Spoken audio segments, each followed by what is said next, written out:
Mm.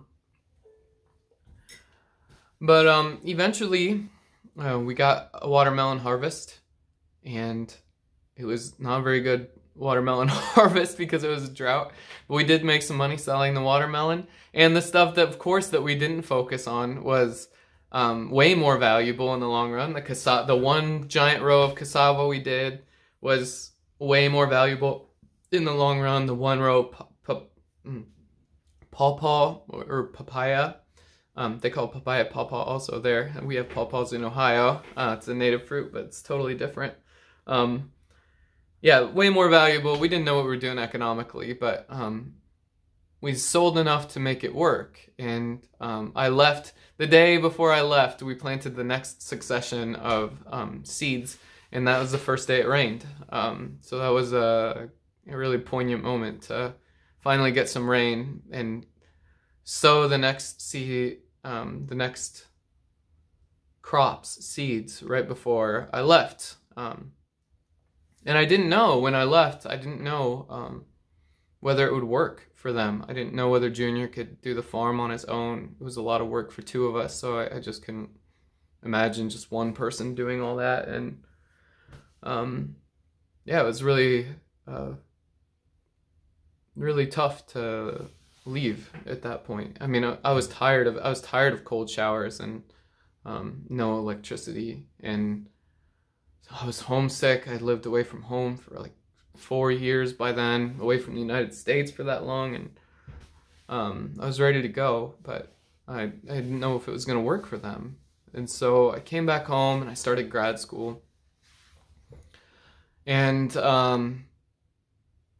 just every once in a while would keep in touch with the family back there, Junior's family, and because they do have phones, even though they don't have electricity in other ways, and they can charge their cell phones at neighbors' houses and keep them going for a couple days at a time.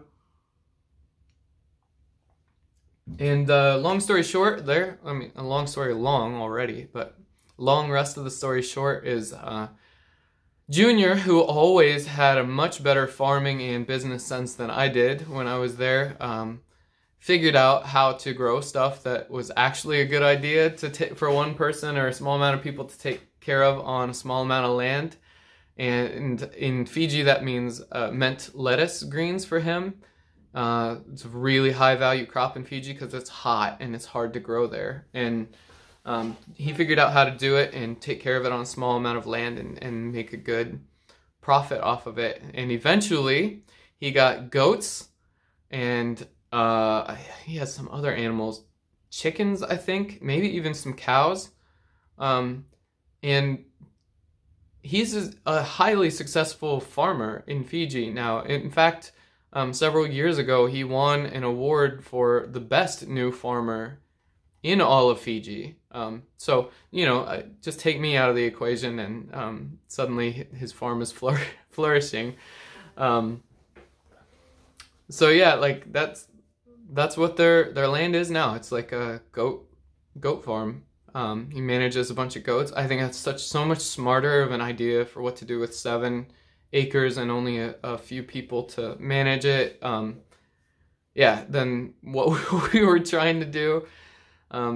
But they're still going, and he's a farmer, and yeah, that dream has come true for them. And I haven't been able to afford to go visit them yet, but I will in the near future too. So that's been 6.5 years ago since Fiji, and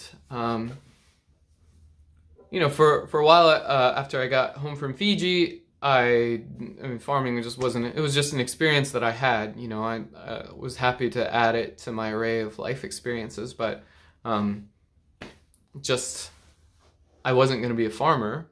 But then I fell in love with I met Jackie, my partner, and moved in with her, and she owns land, a small amount of land in the burbs, and I started gardening, and I really fell in love with it, and I was much more sensible about it, and yeah, gathered some skills and really realized I was like, I really love this, you know, and I have loved it before.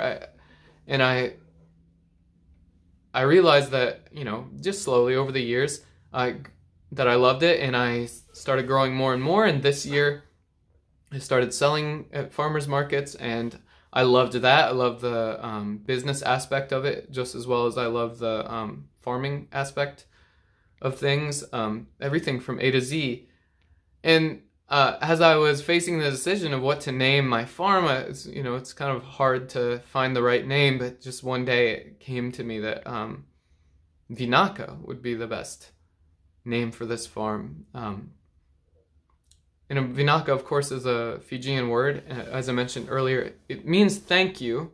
That's the most direct translation, but it's actually a more expansive word than that. It means it also means like beautiful, and it's an expression of wonder. So I remember when I learned this I was out living on that outer island, Tavewa, and I got up in the morning just at sunrise, and this woman, Masilena, who I was staying with their family at the time, and she just looked at the sunrise and she said, "Oh, Vinaka," and I was like, "You're welcome." It's like I didn't know why she was saying it, and she laughed and she's like, "No, Vinaka doesn't just mean thank you. It also means beautiful. So if you see a sunrise or something beautiful, you can just say Vinaka, and it means, oh, it's beautiful, or I'm thankful for this." It's just an expression of awe and wonder and beauty, and that's what I feel about farming. I feel really thankful for what it produces. I feel awe at how beautiful the plants are and making the world around me beautiful. And I want to have a spirit of thankfulness and thanksgiving as I'm doing this. And I'm also, you know, that's how I feel about Fiji and my time there. Awe, beauty, and thanks. And it was a good way to connect to my farm. You know, as I thought about it, I was like, man, I guess really Fiji is the place that I learned to farm, even though I didn't know I was going to be a farmer when I was there. And so it all seemed to make sense to me to name it Vinaka, Urban Farm. And yeah, so that's the Fiji connection. That's, I guess, the end of the story. I wrote a blog while I was there, and I like writing, and I've been told I'm all right at it, so might not be the most boring blog.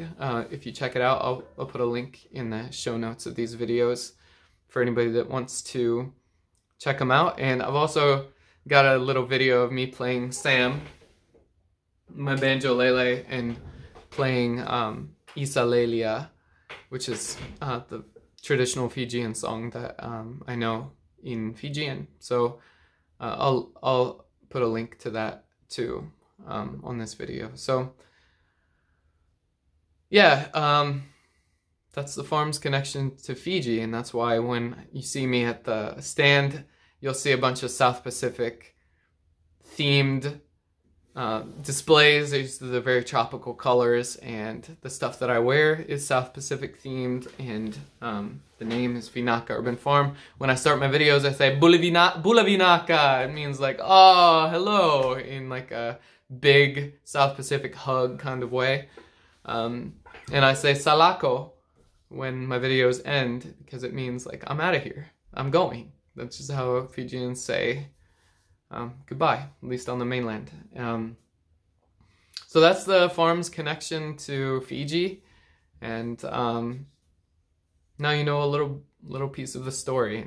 Thanks for sticking with me and listening to me share a little part of my life, and now you get to share a little part of that experience with me whenever you come to the booth at the market or buy the crops that I grow now, which are the crops that make sense for a small-scale farmer in this area to grow and try and take care of all at once. So thank you for staying with me on this video. I hope you enjoy my crooning if you check out the music video that I made. And yeah, for now, I'm out of here, and I'll catch you next time. Salako.